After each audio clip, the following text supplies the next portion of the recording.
Welcome to the deep dive. Today, well, you've brought in quite a collection of sources on a really heavy, complex topic. Anonymous's ongoing operation, hashtag #OpChildSafety. That's right. We're looking at this continuous global effort. It's aimed squarely at tackling online child exploitation, specifically disrupting those networks sharing CSAM, child sexual abuse material. Yeah, it's a tough subject, definitely. But it's also one where the methods used are, well, they're pretty unconventional, which demands a closer look. Exactly. And that's what these reports cover: the operation's roots, its tactics, the successes it's had, but also, importantly, the criticisms it faces. Legal, ethical, all of it. So our goal here is to really get under the hood of this digital vigilantism, what's really driving it. And maybe more importantly, is it actually making a difference in the real world beyond just, online noise? To really wrap your head around hashtag #OpChildSafety, you've got to see it as part of Anonymous's broader history, right? They're this loose global group known for launching these operations. Against governments, corporations. Governments, companies, social justice issues, you name it. But hashtag #OpChildSafety, it feels maybe a bit different. Its mandate seems pretty clear-cut morally. Yeah. Use cyber skills to protect kids. And digital vigilantism here isn't just like online callouts. We're talking serious cyber operations. Oh, absolutely. Things like doxing, releasing private info, disrupting networks, leaking data, and running these big coordinated public awareness campaigns. The aim is to actually dismantle the infrastructure these criminals use. It's not something that's just appeared out of nowhere, though, is it? There's history here. Definitely not. It builds on earlier efforts.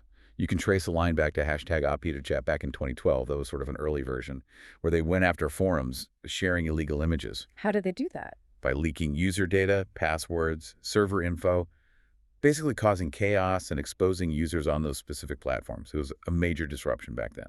So #OpHydra was disruptive, but hashtag #OpChildSafety, especially taking off between, say, 2018 and 2024, feels more sustained, more focused. Why? Why step into this space usually handled by, the FBI or Interpol?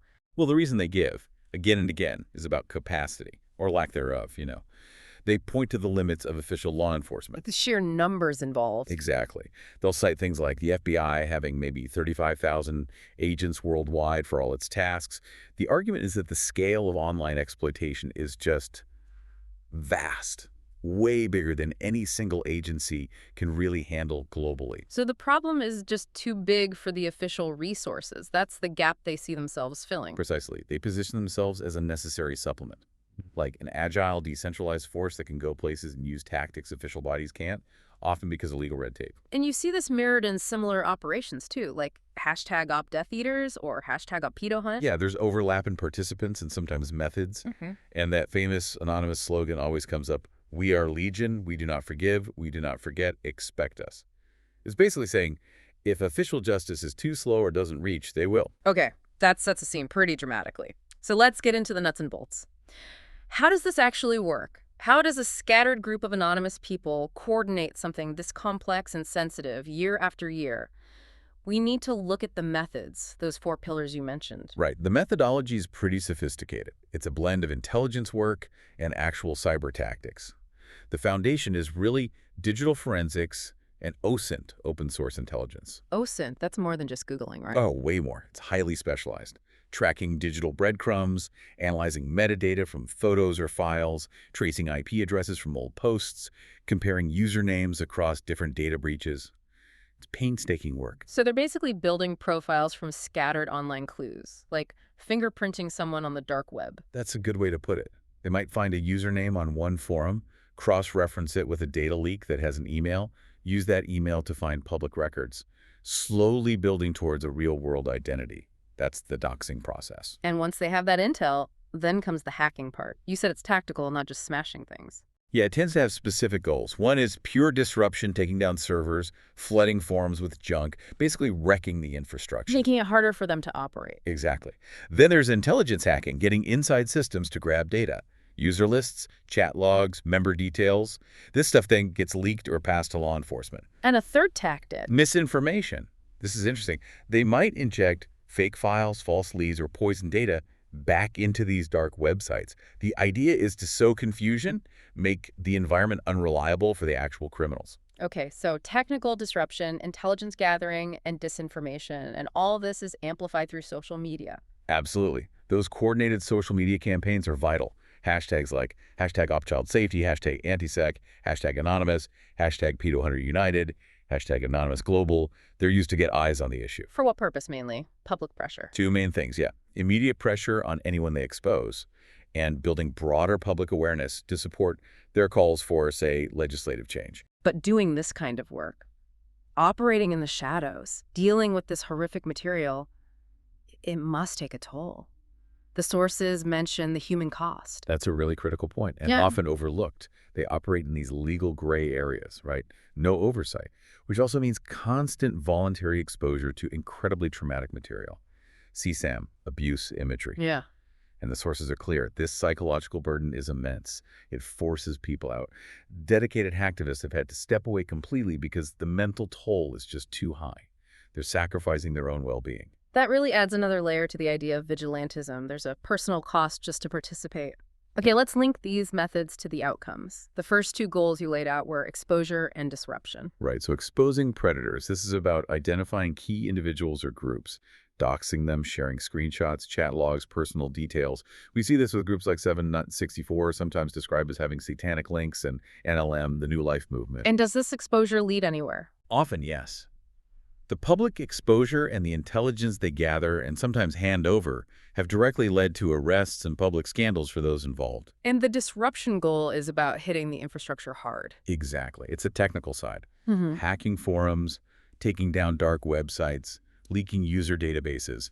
The idea is to break trust within these criminal communities, disrupt their operations, make them constantly have to rebuild. It introduces friction. Makes sense. Okay, the third pillar moves beyond the tech fight into politics. Advocacy for change. Yeah, this is where they try to channel the outrage they generate into actual policy demands. They're very explicit about pushing for legislative reform. Why? What's their argument? They argue current penalties for CSAM possession or distribution are just inadequate, Oh. often too lenient, not reflecting the severity of the harm caused. So they call for global reforms, tougher laws, harsher sentences. And they don't just target individuals, they go after institutions too. That sounds like classic Anonymous. It is. The Yeah. sources mentioned calls for action against organizations that Church of Scientology is named, sometimes government bodies that they accuse of covering things up or being negligent on child safety. So yeah, it's not just about lone wolves. They challenge institutional authority. And the final goal, number 4, awareness and prevention. The public education part. Right, their outreach. Sharing info to help parents and kids spot risks online, using stark warnings like hands off minors. But also, crucially, collaborating with people who do have expertise. Like survivors or child safety experts. Exactly. The sources mention accounts like at Vespertine Best and at Am I Best Point, who seem to provide expert insights on things like online grooming tactics or vulnerabilities in childcare systems. That real-world knowledge then helps focus the hacktivists' technical efforts. It's clearly a multi-front war they're waging: tech, politics, public awareness. Okay, let's get into some specifics now.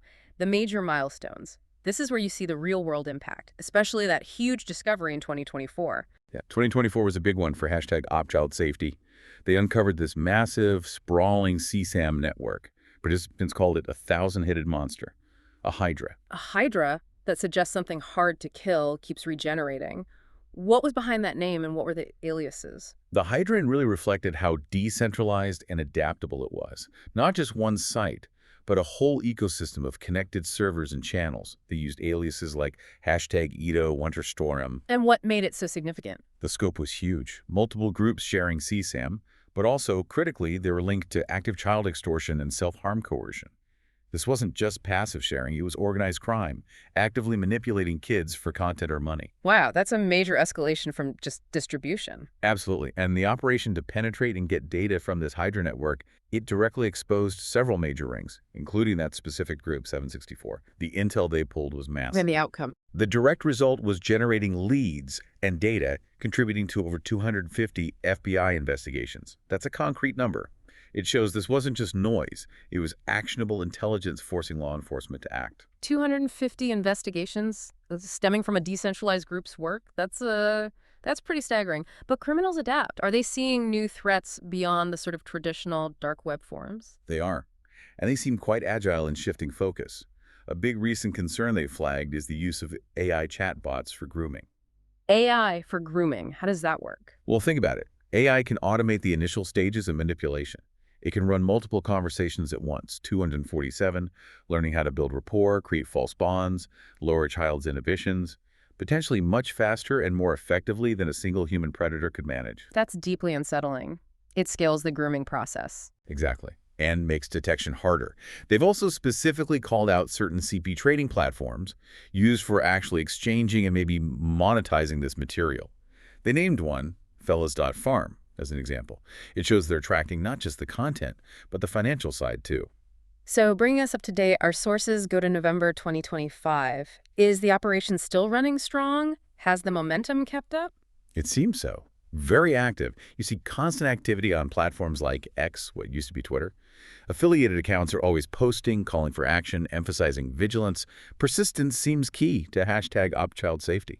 Can you give some examples of recent activities, say, from this year? Sure, it's been broad. Domestically, we've seen campaigns highlighting failures or vulnerabilities in the childcare sector. Internationally, they've kept up pressure, exposing dark web CSAM rings, and they've actually managed to get significant media attention, even interviews with anonymous members, keeping the issue in the spotlight. And it's not just U.S. focused, right? They operate globally. That's a key point. They maintain a strong international focus. They criticize laws they see as weak in places like Canada or Italy. They run specific, named operations targeting issues in those countries, like hashtag #OpSafeWinter or hashtag #UpPurify, trying to apply global pressure using local findings. Okay, we've covered the methods, the milestones. Now we really have to tackle the core tension, the impact versus the risks, the real-world results of this vigilantism versus the serious legal and ethical problems it creates. What are the tangible upsides? Well, the results are tangible. That 764 network exposure, the 250-plus FBI probes that shows they generate intelligence and public pressure that does lead to official action. Investigations, maybe legislative discussions, their work acts as a supplement. And it's important to remember official efforts are ongoing, too. The FBI has Operation Innocent Images. Right, exactly. Operation Innocent Images started way back in '93, arrested thousands. It's a massive, vital effort. But the scale of the problem online is just so immense. It arguably needs both. The structured, official approach and these supplementary, maybe messier, decentralized efforts like hashtag #OpChildSafety. It feels like an all-hands-on-deck situation, even if some of those hands are, well, operating outside the law. Which brings us right to that friction point. Working with authorities, if they find something useful, how does that transfer happen, and what can police actually do with it? They do report findings. That seems to be part of their code. But here's the snag: the legal system. Because the evidence comes from hacking no warrants, no proper chain of custody, it's often inadmissible in court. Let's pause on that. Why inadmissible, even if it's clearly genuine proof? It boils down to due process, legal rights. In most systems, like the U.S. with the Fourth Amendment, police need probable cause and a warrant to search your digital stuff. That creates a legal trail. When some anonymous person hacks a server illegally from who knows where and grabs data, there's no way for court or defense lawyer to verify it. Was it tampered with? Planted? Was the hack itself legal? You can't prove it wasn't, so it usually gets thrown out as evidence. So the data itself isn't the main legal weapon. It's more like a tip-off. Often, yes. It serves as a lead for law enforcement to start their own legally sound investigation. The real long-term impact might be less about convictions from their data and more about forcing agencies to prioritize certain cases due to public pressure or pushing for those broader legislative changes. So it's more a political or investigative lever than a direct prosecutorial tool. That seems to be the practical reality. The core ethos is still using cyber skills for good, but they know the risks.